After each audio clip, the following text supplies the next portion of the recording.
back to my channel. Who's ready to put some fighting words? In this video, I want to talk about Naoya Inoue and what's next for him, or who's next, rather, should I say, is next for the king of the division. There's a lot of possible matchups, and what I would like to do is present a series of matchups for Naoya Inoue in this new division. So I'm going to start off with Brandon Figueroa. Really quick, if you like the videos, please take the time to subscribe to the channel. Also, please hit that thumbs up button. It does help, it does show love, and it does support this channel. So like I was saying, there's a lot of matchups for Naoya Inoue, and he can honestly go anywhere. He's pretty much a cash cow. He's the man, and he's highly regarded and well known. And like I said, there's a lot of names for him. One possible name that I think would be a very fun, pleasing fight would be Brandon Figueroa. Brandon's only got one loss, and that's to Stephen Fulton.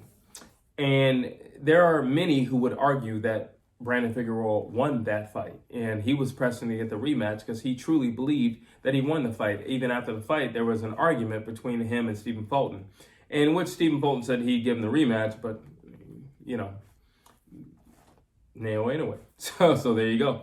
But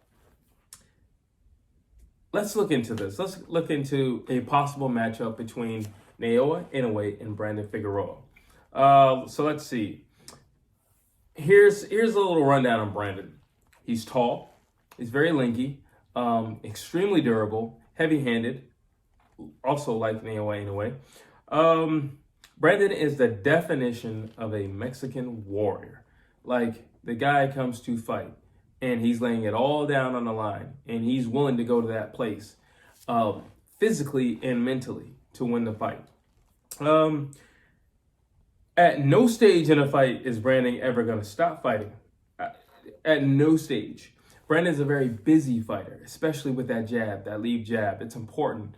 And he understands the fundamentals just of the jab in itself and what it creates in a fight.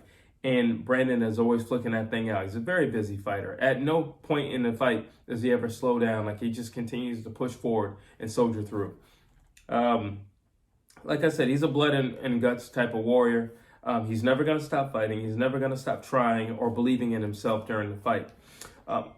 How does Inoue solve the problem? Let's see. For starters, Brandon fights a lot with his heart. And that's going to be the downfall. He fights a lot with this. He's not always going with this.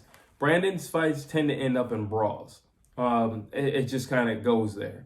And because he's so passion-led versus intellect-driven. And that's the reason. Listen, if you've been in a ring, everybody's going to have a fight like that. I don't care who you are. Everybody's going to have a blood and guts fight.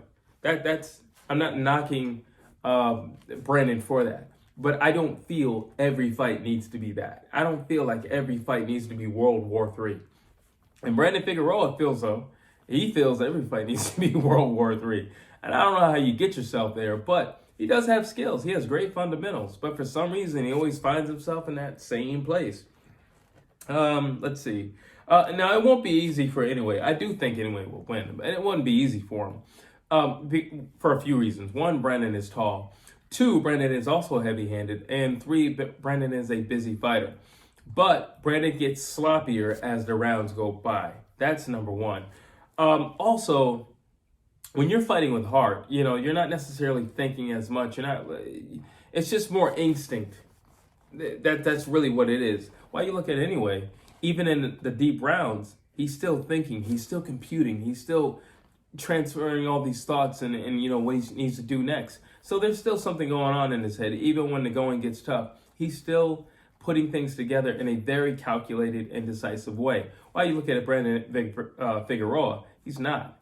And that's not to knock him. It's just not who he is. It's not his personality, his character type. He's just not that guy. It's all heart-driven. Let's see. Brandon doesn't use his natural abilities. All right, for starters, Brandon doesn't stand up straight. You're naturally the taller guy, typically, in his fights. And for some reason, he doesn't stand up straight. He naturally goes off that jab. So if you were to stand up straight, you would eliminate a lot of war and damage that you receive in a fight just simply because you just standing up taller. Now, obviously, keeping yourself guarded and everything like that, but stand up taller. Use the European style and put that lead hand right here and just turn it over. he would eliminate a lot of the damage that he receives if he were to just do those two simple things. And they're minor adjustments. They're not major adjustments. We're not reinventing the wheel or anything like that. Just doing that would change things. And I think would get him, I mean, he's already had phenomenal results. I'm not trying to knock what he's done in the past or anything like that. But I think to take less damage moving forward, if he were to do those two things, I think it would help him a lot. Especially against an individual like Naoya Inoue. One, he's down like this. That's not going to work against Inoue. You're going to be right there for him. Brandon doesn't have the best footwork. You look at Inoue, he has great footwork. So that's going to be a problem right there. Inoue doesn't mind fighting backing up. That's going to be a problem for Brandon right there. I'm not saying Inoue's the best at it, but Brandon gets pretty sloppy. His punches get pretty wide, and that's another thing that's going to affect him in a fight against Naoya Inoue. Those wide punches. Inoue is very crisp. He's very sharp. Even in ladder rounds, he's very crisp. He's very sharp. So while you're doing this wide looping thing, that's fine and dandy for Naoya Inoue because he's coming straight down the pipe. So it doesn't matter to him.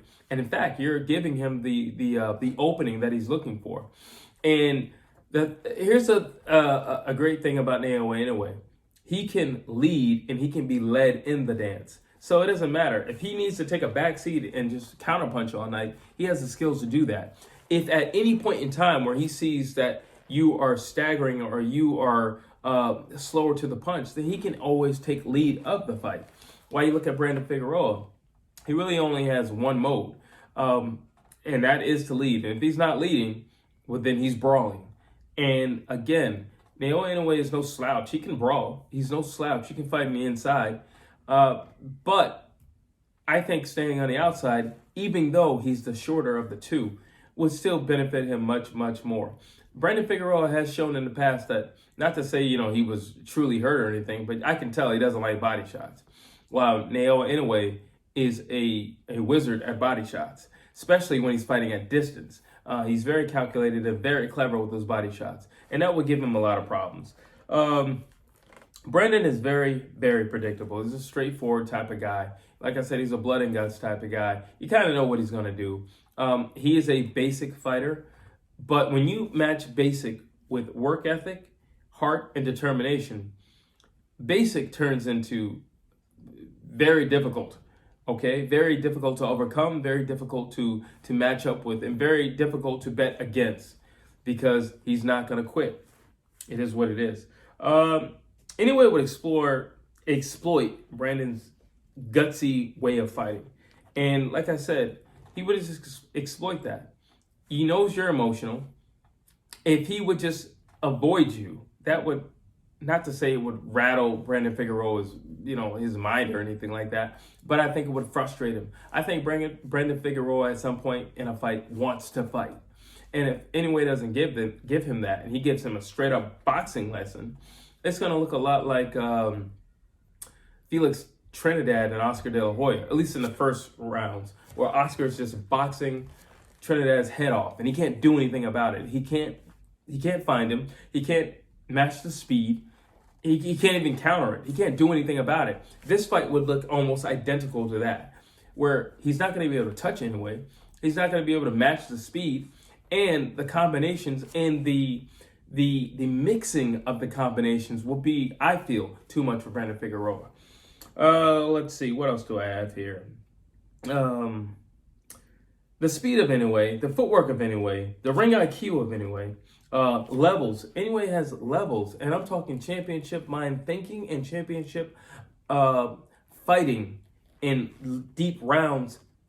Levels. There are levels to fighting, and you're going to find out real quick where you belong. Now, it is true that many believe that Stephen Fulton lost to Brandon Figueroa, but nonetheless, he still lost to Stephen Fulton, regardless, okay? Regardless. It was very competitive, but he lost in the end. There were judges who agreed that he lost. All right, fine. If Stephen Fulton beat you, I'm sorry. When I look at what Naoya Inoue did to Stephen Fulton, he frustrated him. He put him in spots and places where Stephen Fulton couldn't figure it out. He couldn't figure out the puzzle that was Naoya Inoue. And when I see what he did to Stephen Fulton, Brandon Figueroa had spots in the fight, but he didn't do anything near what Naoya Inoue did to Stephen Fulton. And If Naoya Inoue can do that to Stephen Fulton, I can only imagine what he would do with Brandon Figueroa. And for that reason, and for that reason only, I would have to say Naoya Inoue would utterly decimate Brandon Figueroa. But those are my thoughts. You drop your thoughts down below. You tell me if you agree with me. Do you think that I'm on the right track if I say that Naoya Inoue would decimate Brandon Figueroa? Or do you think that Brandon Figueroa would give a much better showing than Stephen Fulton? Drop your thoughts down below. I would love to hear what you have to say. And as always, please like, please share, please subscribe to this channel.